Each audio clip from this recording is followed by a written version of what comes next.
Bismillahirrahmanirrahim. Assalamualaikum warahmatullahi wabarakatuh. Apa kabar anak-anak ibu semua? Sehat-sehat selalu ya. Alhamdulillah kita berjumpa lagi dengan Ibu Latifah di tema 4 hidup bersih dan sehat, di subtema 2 hidup bersih dan sehat di sekolah. Kali ini jumpa dengan Ibu Latifah di pembelajaran ketiga dan keempat.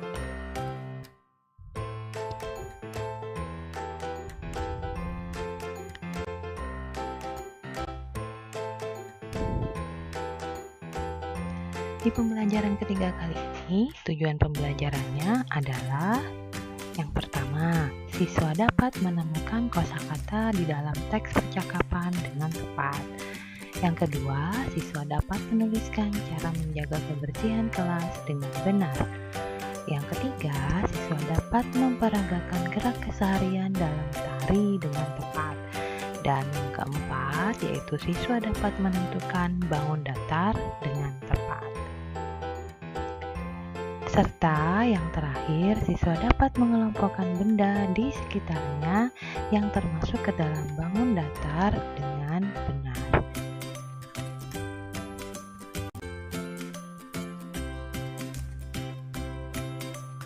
Untuk materi yang pertama, kita akan membahas bagaimana menemukan kosakata yang terdapat dalam teks percakapan.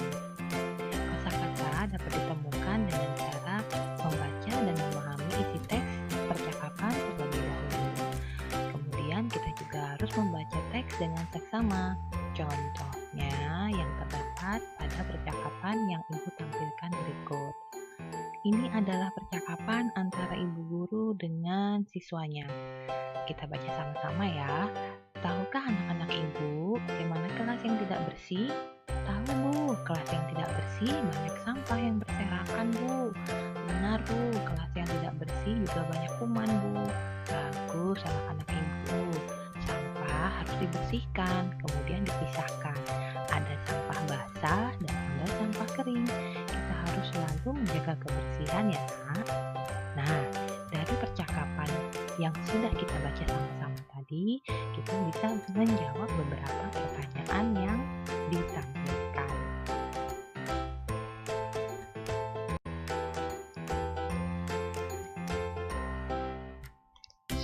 Berdasarkan teks percakapan antara guru dan para siswanya tadi, kita bisa menjawab beberapa pertanyaan berikut. Ada 5 pertanyaan yang bisa kita jawab bersama. Yang pertama, apakah isi percakapan guru dan teman-teman? Ya, isi percakapan antara guru, Dayu, dan teman-teman yaitu mengenai lingkungan yang bersih di sekolah. Kemudian yang kedua, bagaimana ciri kelas yang tidak bersih? Ciri-ciri kelas yang tidak bersih? Ya, benar sekali. Ada yang menjawab kalau kelas yang tidak bersih itu banyak sekali sampah yang berserakan dan juga banyak sekali kuman-kuman ya.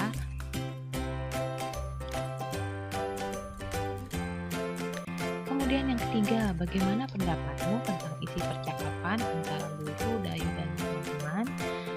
Isi percakapan tersebut adalah bagaimana kita menjaga lingkungan yang bersih dan sehat di lingkungan kelas khususnya dan di sekolah umumnya. Kemudian yang keempat, apa yang harus kita lakukan jika kita melihat kelas yang kotor? Ayo, siapa yang bisa kalau kita melihat kelas kita kotor? Apa yang harus kalian lakukan? Ya, benar sekali ya, kalau ada kelas yang kotor atau kalian melihat kondisi kelas kalian yang kotor, pasti harus dibersihkan. Yang terakhir, bagaimana sikapmu jika melihat teman membuang sampah di ruang kelas? Ayo, bagaimana kalau kalian melihat teman kalian yang membuang sampah sembarangan di ruang kelas? Ya, benar sekali ya, ditegur atau diberi nasihat yang baik dengan bahasa yang santun supaya tidak membuang sampah di ruang kelas. Membuang sampah harus di tempat sampah atau di tong sampah. Beberapa pertanyaan yang terdapat pada teks percakapan bisa juga kita temukan di dalam buku pena 2B di ayat berarti di halaman 122 sampai 123. Untuk berikutnya kita akan membahas gerakan tari dengan iringan musik.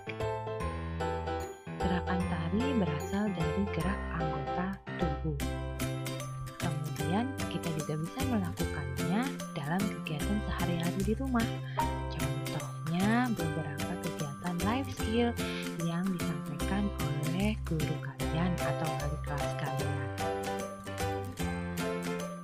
Nah, misalnya gerakan menyapu yang terdapat pada gambar berikut. Gerakan menyapu ini bisa dijadikan gerakan tari yang diiringi dengan musik. Terlihat di sini gerakan kepalanya bagaimana, kemudian gerakan tangannya bagaimana, bisa kalian perhatikan, dan yang terakhir yaitu gerakan kaki.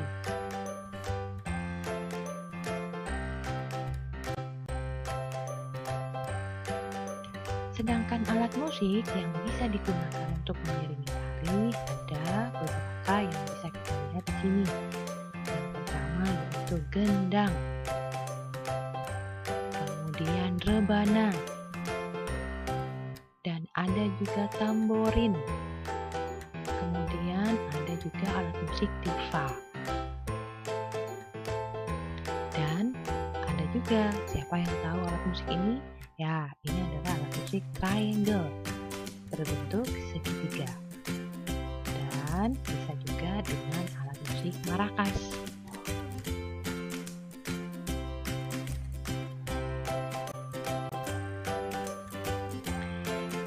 Ada juga alat musik alternatif untuk mengiringi tari jika alat musik yang di slide sebelumnya tadi atau yang Ibu tampilkan tadi tidak ada.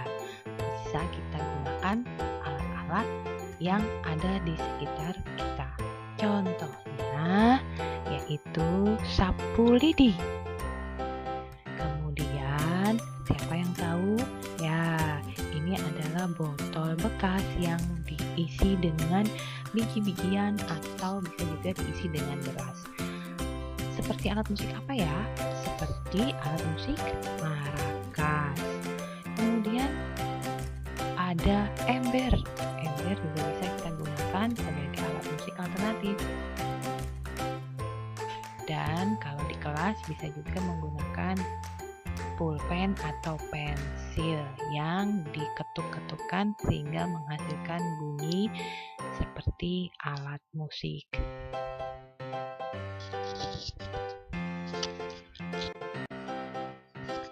Berikutnya, setelah kita membahas mengenai alat musik yang dapat digunakan untuk mengiringi tari, kita membahas mengenai bentuk permukaan benda. Benda-benda di sekitar kita mempunyai bagian yang berbentuk bangun datar, seperti bagian dari beberapa alat musik berikut. Nah, di sini ada gendang dan juga tifa. Di bagian samping gendang terdapat bangun datar yang berbentuk segitiga. Dan berikutnya di alat musik tifa terdapat bangun datar seperti layang-layang ya. Nah, jadi di beberapa alat musik juga terdapat beberapa bagian yang bentuknya seperti bangun datar.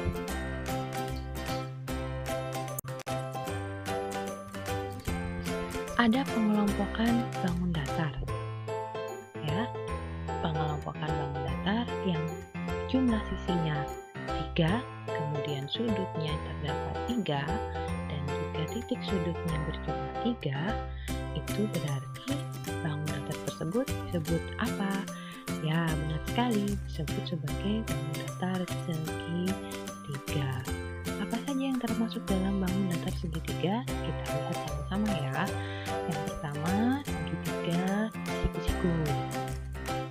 Dan yang kedua, segitiga siku-siku juga sama, hanya saja dibalik ya. Dan yang terakhir, segitiga sama kaki. Ada juga yang lainnya, yaitu segitiga sama sisi. Kemudian kalau berikutnya, jika jumlah sisinya berjumlah 4 dan sudutnya berjumlah 4 dan titik sudutnya juga berjumlah 4, kita namakan bangun datar tersebut adalah bangun segi 4. Kita lihat contoh-contohnya yang mana saja yang termasuk dalam bangun datar segi 4. Jajar genjang, persegi, belah ketupat, dan masih ada beberapa yang lainnya, yaitu persegi panjang, trapesium, dan masih banyak lagi.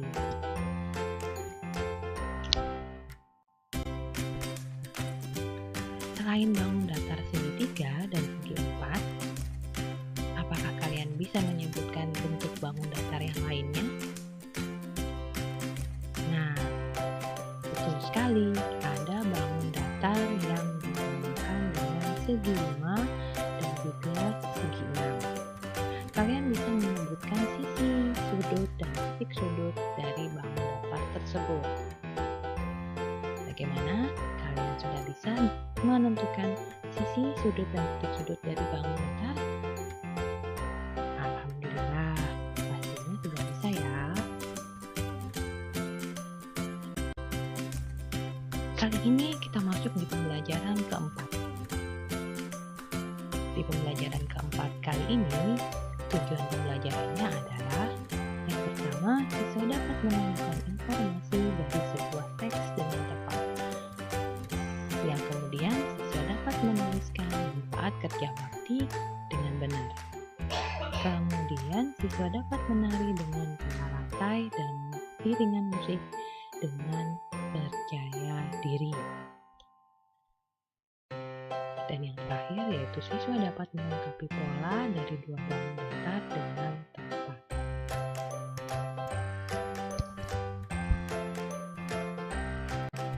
Materi yang akan kita bahas di pembelajaran keempat yaitu menemukan informasi di dalam teks.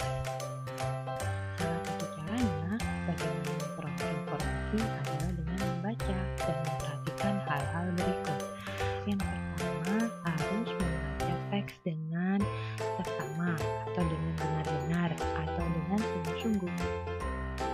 Kemudian menandai kosakata yang menurut kalian baru. Mencari kosakata dalam Kamus Besar Bahasa Indonesia. Dan yang terakhir yaitu mencoba menyampaikan isi teks tersebut dengan bahasa yang santun.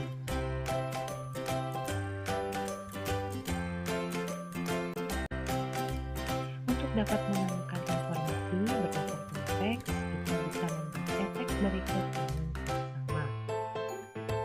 Contohnya, ada teks yang ibu tampilkan ini yang berjudul Aku Malu Punya Pekarangan Sekolah Yang Kotor. Kita baca sama-sama ya. Banyak warga sekolah tidak peduli terhadap lingkungan. Banyak siswa yang membuang sampah sembarangan. Taman-taman di depan kelas juga kurang diperhatikan. Lingkungan sekolah menjadi kotor dan tidak rapi. Oleh sebab itu, banyak siswa yang sakit. Keindahan sekolah pun kurang terjaga. Sudah seharusnya kita membudayakan sikap malu. Malu jika pekarangan sekolah tidak bersih. Pekarangan sekolah tidak bersih karena kurangnya rasa malu pada diri kita. Harusnya kita malu jika pekarangan sekolah kotor. Oleh sebab itu, oleh sebab itu, mulai sekarang, mari kita bersihkan pekarangan sekolah dengan baik.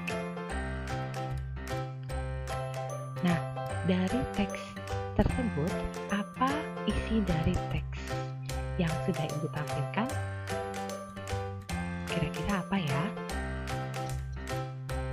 Ya, ada yang menjawab tuh, isi teksnya adalah mengenai sekolah yang kotor, Bu, atau pekarangan sekolah yang kotor. Ya, atau bisa juga membudayakan sikap malu jika kita tidak menjaga lingkungan, sehingga lingkungan kita motor. Ya, betul semua ya. Itu adalah salah satu dari isi teks yang Ibu tampilkan ini. Bagaimana ciri-ciri pekarangan sekolah yang tidak bersih?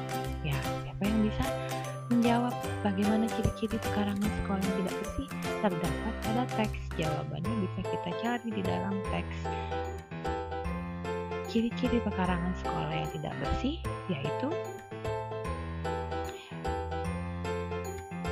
ya, ada yang menjawab ciri-cirinya terdapat sampah yang berserakan atau siswanya banyak yang membuang sampah sembarangan. Taman-taman di depan kelasnya tidak diperhatikan. Nah, itu adalah salah satu ciri-ciri pekarangan sekolah yang tidak bersih. Oh, ada lagi Bu yang menjawab begini, lingkungan sekolahnya tidak rapi Bu. Nah, sehingga siswanya banyak yang sakit ya, itu juga benar. Dari teks dan beberapa pertanyaan yang ada di sampingnya, ini adalah salah satu contoh informasi yang bisa kita dapatkan dari kita membaca teks dengan seksama. Nah, mengenai informasi yang terdapat di dalam teks bisa kita temukan di Bukena 2B di Ayo Berlatih di halaman 125 sampai 126. Bisa kalian lihat di sana dan kalian bisa mengerjakannya. Hasilnya bisa kalian kumpulkan kepada wali kelas kalian masing-masing. Untuk berikutnya, gerak tari dengan pola lantai. Pada pembelajaran sebelumnya, yaitu di pembelajaran ketiga, kita sudah pernah mempelajari gerakan tarian yang diiringi musik. Saat ini kita akan mempelajari tari dengan menggunakan pola lantai. Pola lantai itu bagaimana? Coba kita lihat gambar berikut. Ini ada beberapa teman kita yang sedang melakukan gerak tari yang dengan disusun atau diatur dengan pola lantai. Dan ini yang seperti ini kita sebut sebagai pola lantai horizontal. Berikutnya adalah pola lantai vertikal atau lurus ke belakang seperti pada saat kita berbaris ya. Dan berikutnya ini disebut pola lantai yang berbentuk huruf V karena bentuknya seperti huruf V. Dan yang terakhir yaitu pola lantai bentuk huruf O karena bentuknya melingkar seperti huruf O. Nah, jadi beberapa contoh pola lantai ini bisa kalian praktekkan di rumah.